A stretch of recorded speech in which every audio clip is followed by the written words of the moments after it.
السلام عليكم ورحمة الله وبركاته.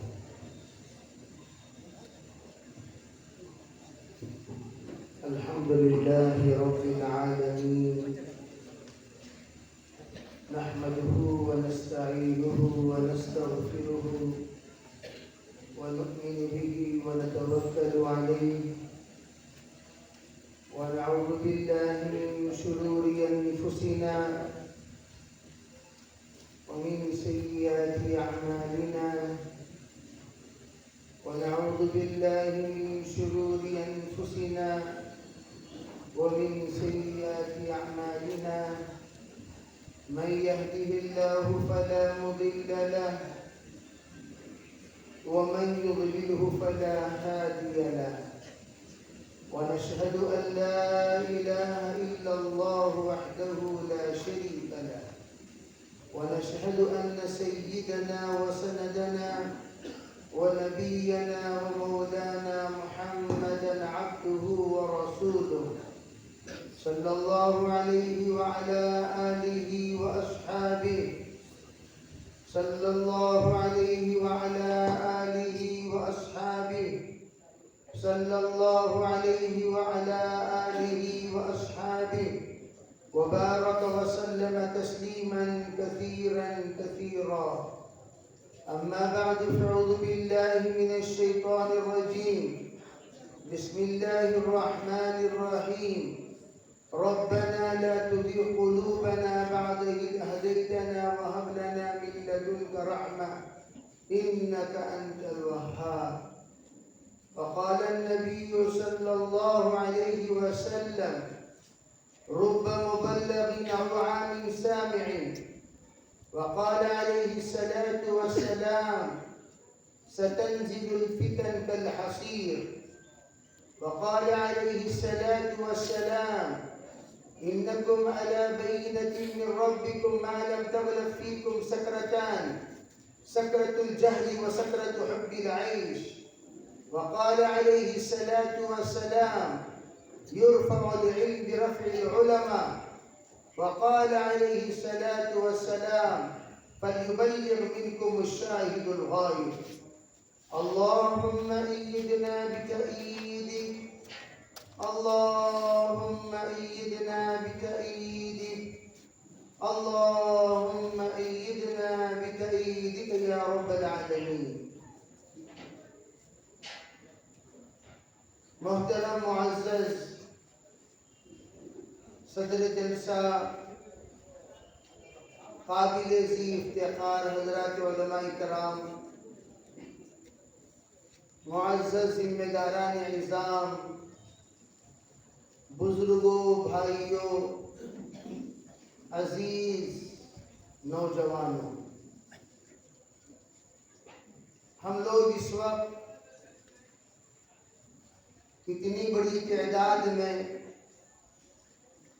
ہمارے اس علاقے کے تاریخی اجلاس میں تشریف لا کر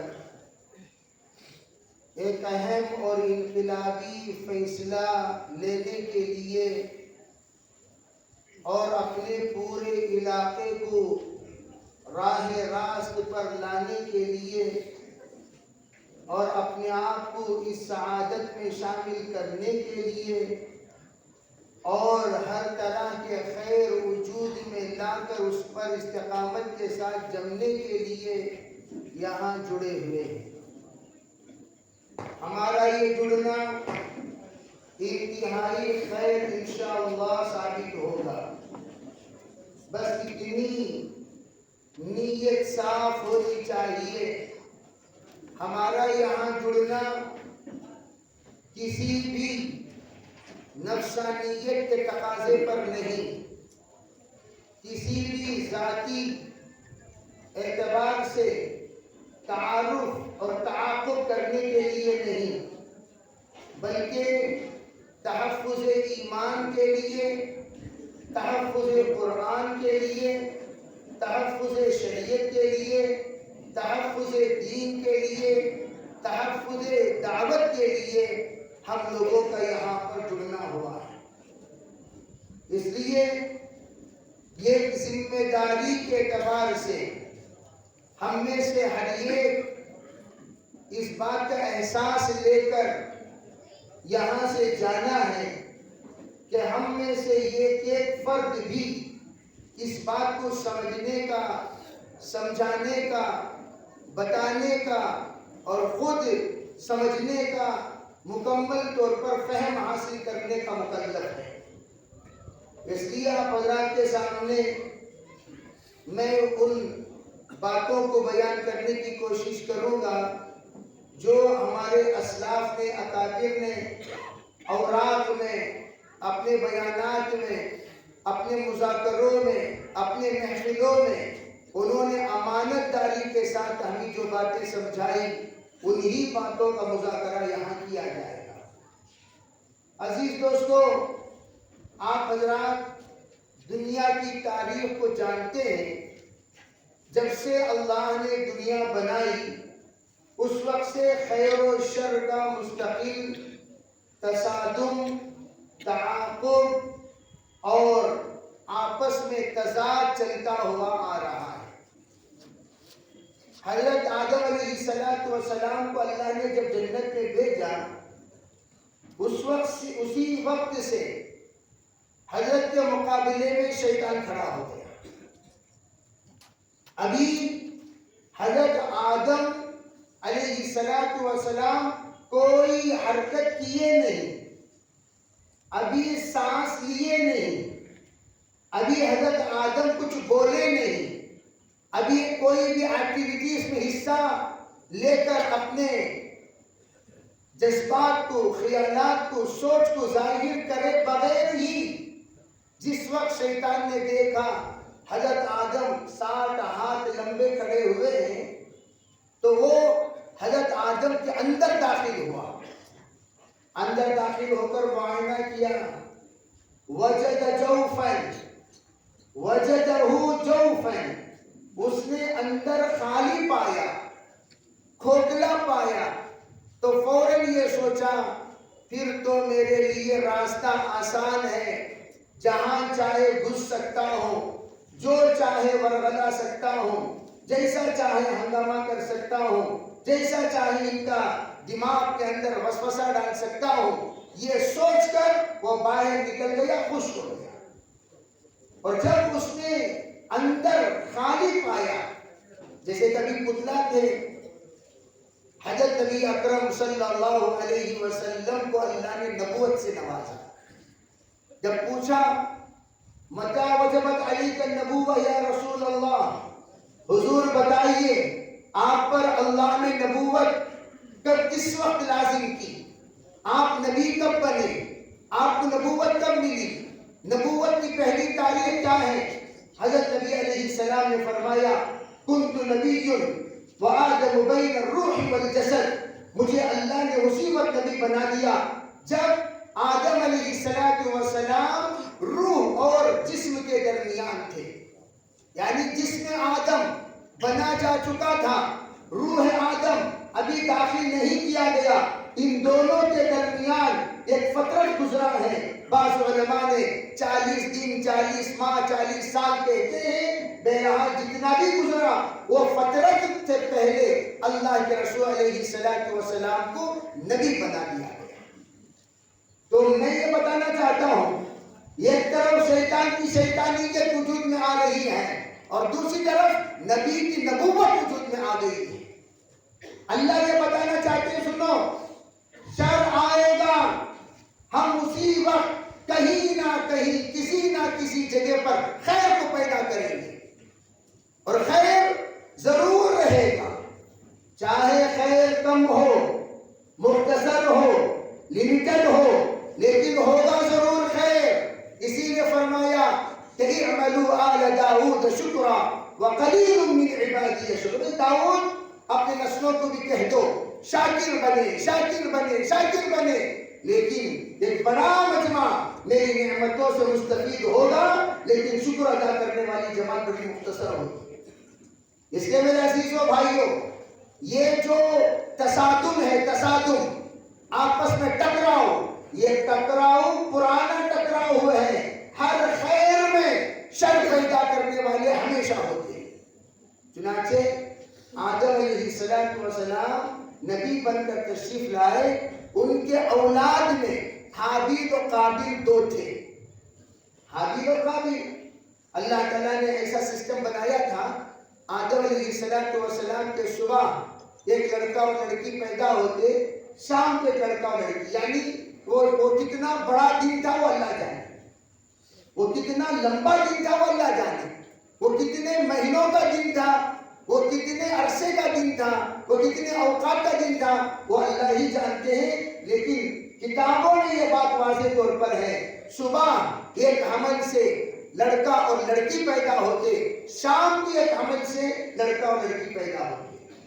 صبح کا لڑکی کا نکاح شام کے لڑکے سے ہوتا، شام کے لڑکی کا نکاح صبح کے پیدا ہوئے لڑکے سے ہوتا۔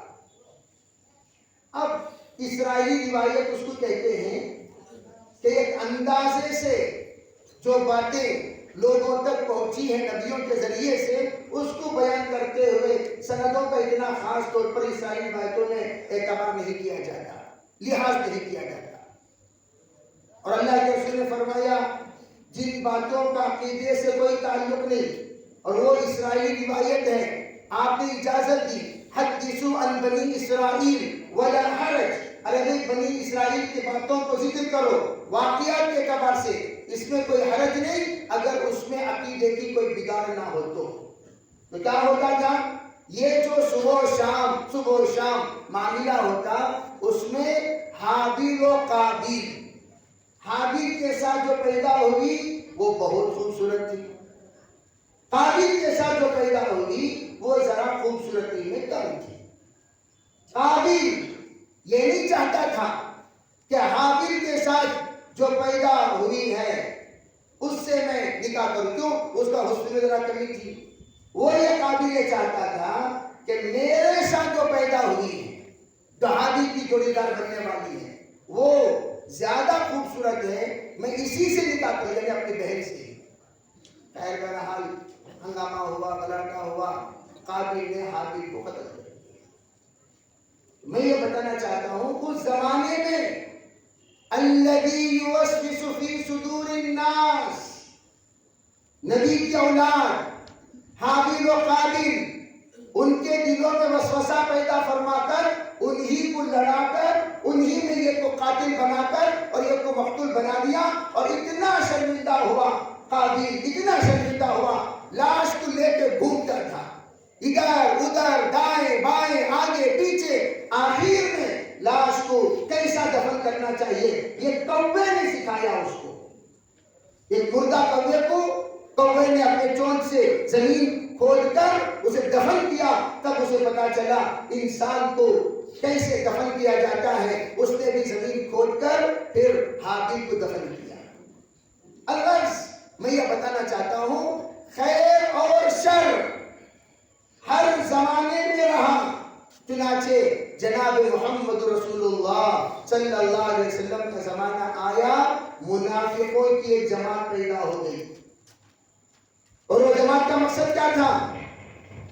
وہ جماعت کا مقصد کسی نہ کسی طریقے سے مسلمانوں کو اسلام کے تقاضے پر عمل کرنے سے روکا جائے، اور وہ لوگ اپنی اس سازش میں جہاں تک ہو سکے کامیاب ہونے کی کوشش کرتے تھے، اور آ کر وہ یہ کہتے تھے ارے باہر مت جاؤ، فلاں جگہ جہاں پر تم لوگ جا رہے ہو وہاں بڑی سردی ہے، جب اللہ کے رسول علیہ السلام تمہیں لے جائے ساتھ میں چلے جاؤ، راستے میں بہانہ بنا کر واپس آ جاؤ، ان بیوتنا عورا وما ہی بعورا ان یریدون الا فرارا، جا کر یہ لوگ جو حضور علیہ السلام کے سامنے حضور پیش کرتے ہیں ہمارے گھر خالی ہیں، ہم جانا چاہتے ہیں، تو ان کو جانے والوں کو بھیج دیجئے، وہ تو جانا نہیں بلکہ بھاگنا چاہتے ہیں، حضور بنا کر بھاگنا چاہتے ہیں۔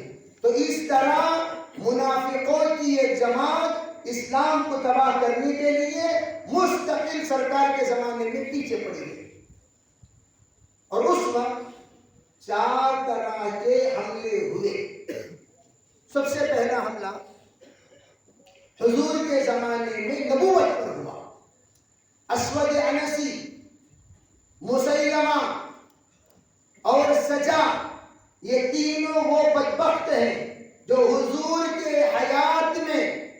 تو یہ تو اسود عنسی اور سجا، اس سے پہلے مسیلمہ یہ نالائق تو حضور کے زمانے میں نبوت کا دعویٰ کیا،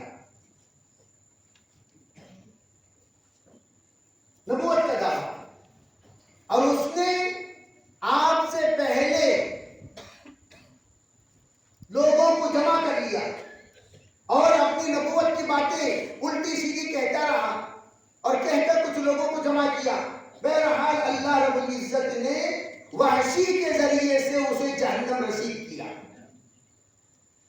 اور اس وقت نبی اکرم صلی اللہ علیہ وسلم نے پیشن گوئی سنائی، میرے بعد 30 جھوٹے نبی آئیں گے، 30 کذابون کلہم یزعمون انہ نبی، ہر یہ کیوں کہیں گے میں نبی ہوں، میں نبی ہوں، میں نبی ہوں، میں نبی ہوں۔ آپ نے فرمایا انا خاتم النبیین لا نبی بعدی، میں آخری نبی ہوں، میرے بعد کوئی نبی نہیں۔ 1,24,000 نبیوں کے بعد آخر میں حضور تشریف لائے۔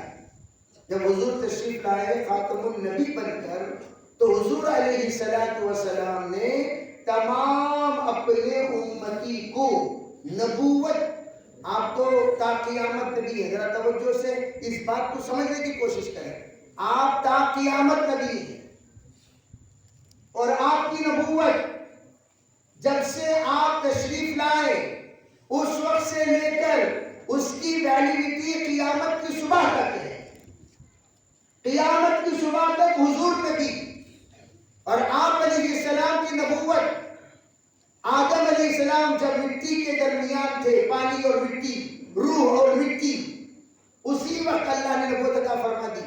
علماء کہتے ہیں وہ ہے وجود نبوت اور یہ ہے ظہور نبوت۔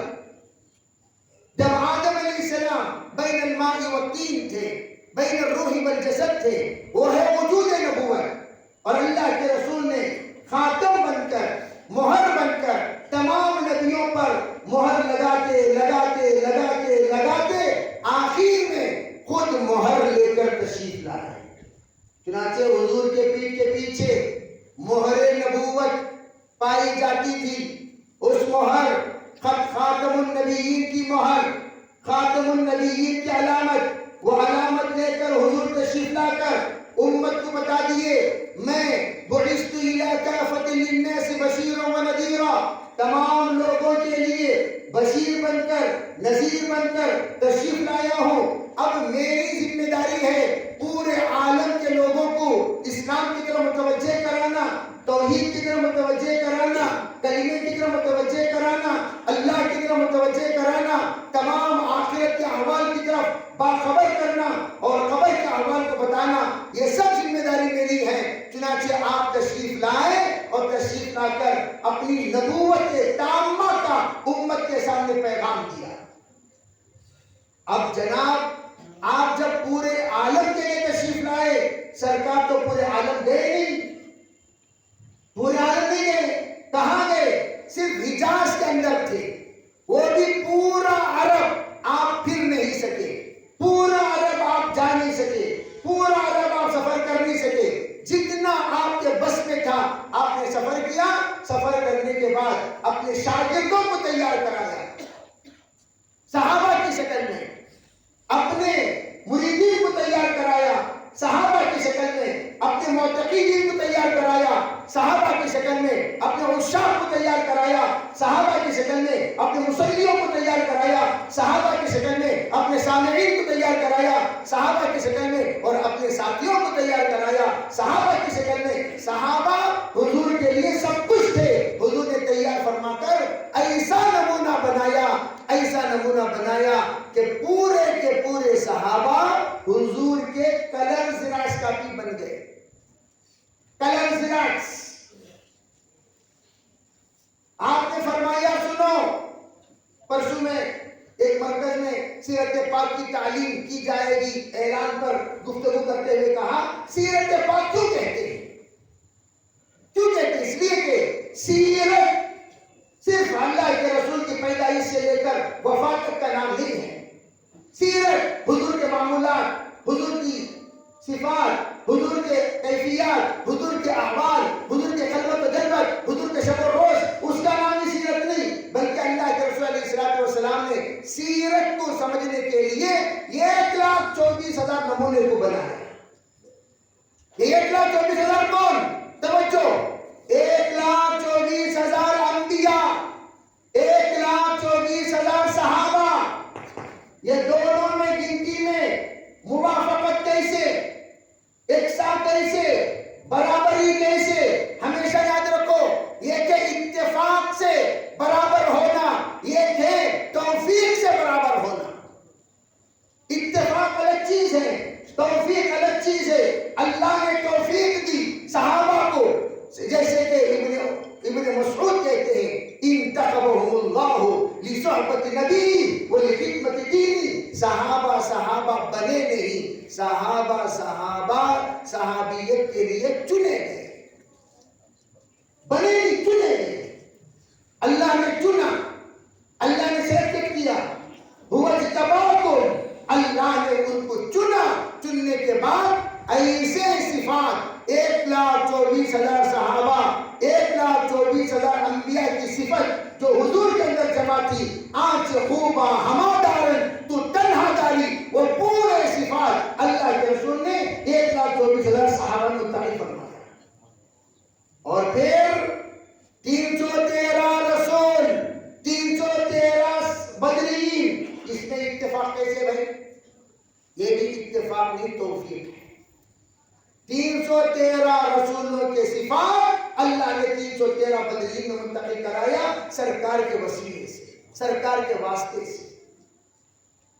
تو آپ نے کیا کہا؟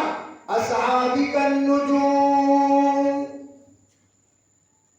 میرے صحابہ گائیڈین سٹارز ہیں، رہبری کرنے والے ستارے، ستاروں میں ٹونکل ٹونکل لٹل سٹار بھی ہیں، جس کو زینت آسمان کہا جاتا ہے۔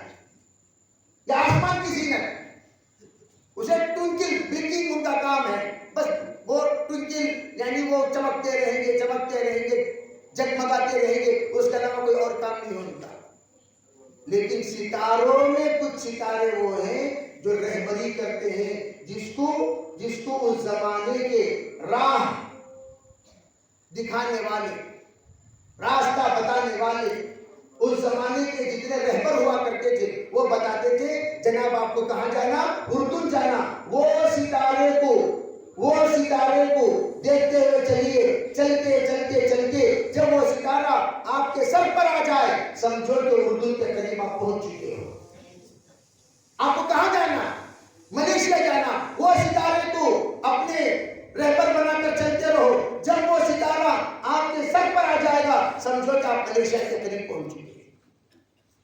اس طرح حضور نے کہا اگر تم 1,24,000 میرے صحابہ راستہ بتانے والے ایک صحابی کو اختیار کر لو اور ان کو نمونہ بنا کر چلتے رہو، چلتے رہو، چلتے رہو، وہ صحابی کے برابر جس دن تمہاری زندگی ہو جائے گی سمجھو کہ تم جنت میں پہنچ گئے۔ بِأَيِّهِمْ اقْتَدَيْتُمْ اهْتَدَيْتُمْ، جس کے بھی نقش قدم پر چلو۔ بلکہ یہ حدیث قدسی بھی ہے، اصحابی عندی کالنجوم فی السماء، فرمایا اے حضور تو آپ کے ساتھی میرے نزدیک آسمان کے ستاروں کی طرح ہیں۔ یہ کہا حدیث پاک میں، حدیث قدسی موجود ہے۔ خیر بہرحال حضور نے جب نمونہ بنایا، نمونہ بنانے کے بعد صحابہ کو ذمہ داری دی، صحابہ آگے بھی تم اپنا پیغام پہنچاؤ۔ تو صحابہ پہنچاتے رہے، چلتے تبلیغ کا کام بڑھتے سلسلہ آگے چلتے الحمدللہ آخری صدی تک پہنچا، جس کی میں ایک مختصر خاکہ ظہر پر بتا چکا۔ اب جب ہمارے زمانے تک پہنچا دین، جو دین ہے ہمارے زمانے کا، وہ دین کیا تھا؟ وہ دین تمام بادشاہوں کے خرافات سے، تمام بادشاہوں کے دیگر تمام ایسی ویسی رسومات سے ملمع ہو چکا تھا، مرکب ہو چکا تھا، مجموعہ ہو چکا تھا، مکس ہو چکا تھا۔ اس وقت ہمارے علماء نے بڑی محنت کی، بڑی کوشش کی، پھر اس کے بعد دین کو صاف کرتے رہے، صاف کرتے رہے، صاف کرتے رہے۔ علی رأس کل 100 اللہ تعالیٰ ایسے انسان کو بھیجے گا ہر 100 سال میں، من یجدد لہا دینہا، جو دین کے اندر کے خرافات کو نکالے گا، جو دین کو نیا کرے گا، جو دین کے اندر جلا پیدا کرے گا، جو دین کے اندر خیر پیدا کرے گا، جو دین کے اندر عافیت پیدا کرے گا۔ یہ ہوگا کب؟ من یجدد لہا دینہا، اس وقت ہوگا جس وقت میں لوگ خرافات سے دین کو تباہ کر چکے ہیں۔ اب سنیے، اب مجددین کی الگ الگ شکلیں۔ ایک مجدد الفسانی رحمت اللہ علیہ سرہند میں موجود ہیں، اور یہ حضرت قاسم نانوتوی، رشید احمد گنگوہی رحمت اللہ علیہ دارالعلوم دیوبند کے بانیین میں سے، اور ایک حضرت مولانا اشرف علی تھانوی رحمت اللہ علیہ جو دارالعلوم کے ہونہار سپوت میں سے، جو سرپرست دارالعلوم بھی بنے۔ اور پھر اللہ نے تجدید دین کا کام، تجدید دین کا کام اللہ نے نیچے کے سطح سے حضرت مولانا الیاس رحمت اللہ علیہ سے بھی لیا۔ مولانا الیاس صاحب رحمت اللہ علیہ یہ الگ قسم کے شخصیت ہیں۔ انہوں نے دعوت کا کام نچلے سطح سے شروع کیا۔ جب دیکھا حضرت نے عربی معمولی لوگوں کو جو ایمان والے کہلائے جاتے ہیں، اسلام کے تابعدار سمجھے جاتے ہیں، قرآن کے ماننے والے اور حدیث کے تسلیم کرنے والے امت مسلمہ کے افراد، لیکن ان کے اندر دین کا کوئی بھی احساس نہیں، تو حضرت نے اس وقت میں نیچے کے لوگوں سے محنت کرنا شروع کیا۔ اس کے لیے میوات کا رخ اختیار کیا۔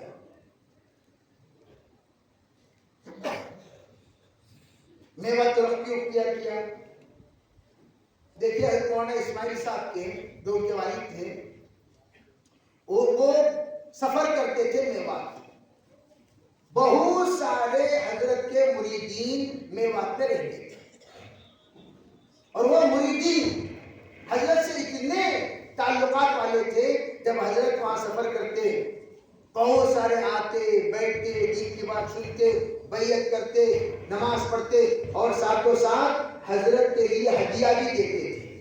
کوئی گھی لا کر دے رہا ہے، کوئی مرغی لا کر دے رہا ہے، کوئی انڈے لا کر دے رہا ہے، کوئی چاول لا کر دے رہا ہے۔ حضرت مولانا الیاس صاحب رحمۃ اللہ علیہ کو یہ پتا تھا کہ بہت زیادہ محبت کرنے والے میرے ابو سے وہ میوات میں رہتے ہیں، چلو میں میوات میں جا کر ان لوگوں کو کچھ دین کی بات سمجھاتا ہوں۔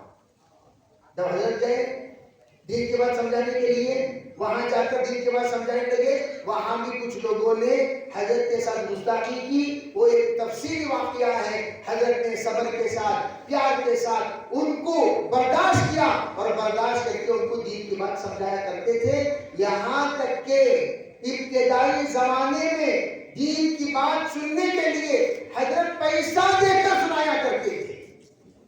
یہ کہتے تھے، بھائی آپ کو ایک دن میں مزدوری کتنی ملتی ہے؟ لوگ بتاتے تھے، حضرت ہمیں تو 1 آنا، 2 آنا، 4 آنا۔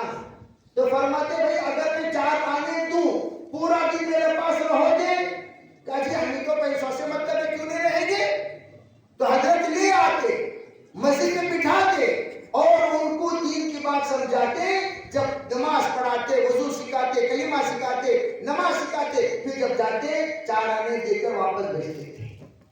بھائی کل جب آؤ اور بھی ساتھیوں کو لے کر آنا، تو اور بھی ساتھیوں کو لے آتے تھے، اور لا کر باقاعدہ ان کے ساتھ وہی معاملہ ہوتا جو ان کے ساتھ معاملہ ہوتا تھا۔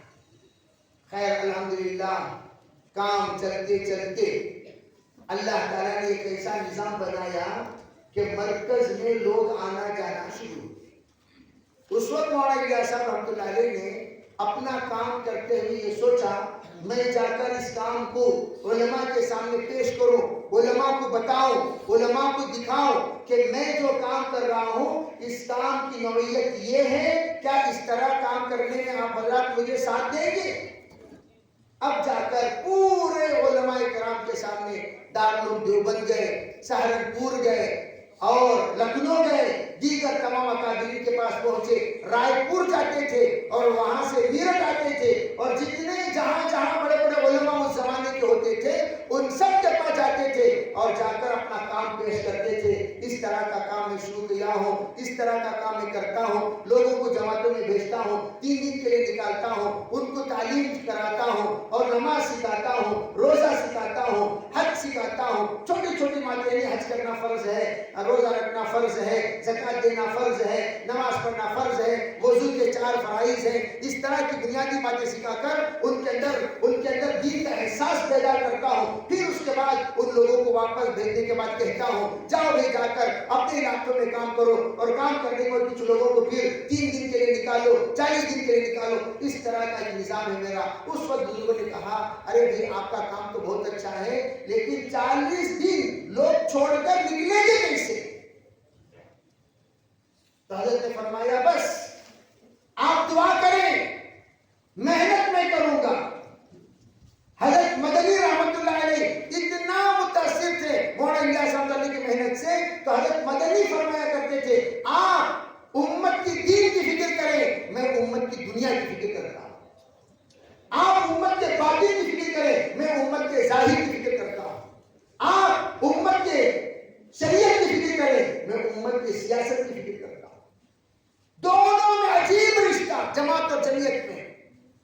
اور حضرت کئی مجلسیں، جیسا جلسہ ہے، کئی مجلسیں جہاں پر حضرت مولانا الیاس صاحب رحمۃ اللہ علیہ دین کے سلسلے میں بات کرتے تھے لوگوں سے، اور حضرت مولانا مدنی رحمۃ اللہ علیہ اس وقت آزادی کے سلسلے میں، انگریز کے سلسلے میں اور دنیا کی فکر کرنے کے بارے میں، اپنے آپ کو ہندوستانی بن کر شان سے جینے کے بارے میں، اور اپنے آپ کو کس طریقے سے ایک معزز ہندوستانی بنانا چاہیے، اس کے سلسلے میں خوب باتیں کرتے تھے، خوب سمجھاتے تھے اور کہتے تھے ارے الیاس رحمۃ اللہ علیہ، مولانا الیاس جو کہتے ہیں اس کے مطابق تم اپنی زندگی میں عمل کرو، اور جب میرے طرف سے کوئی تقاضا آئے تو میرے تقاضے پر بھی تم آ کر ساتھ دو۔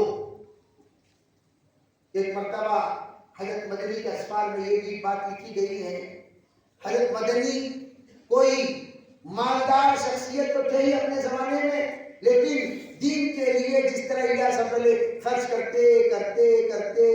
کرتے پورا مال دین کے لٹا دیا، اسی طرح حضرت مدنی نے بھی خرچ کرتے اکثر ایسا ہو جاتا تھا حضرت مدنی تشریف لاتے حضرت مولانا شیخ رضی زکریا صاحب رحمۃ اللہ علیہ کے پاس، اور تشریف لا کر ناشتے سے فارغ ہونے کے بعد مولانا زکریا صاحب سے کہتے بھائی میرا سفر آگے پنجاب کا ہے، میرا سفر فلاں جگہ کا، اگر 10 روپے ہو تو بطور قرض دیتے۔ قرض لے کر حضرت مدنی سفر کرتے، اور سفر کرنے کے بعد وہاں پورے لوگوں کے اندر احساس پیدا کرنے کے بعد حضرت تشریف لاتے۔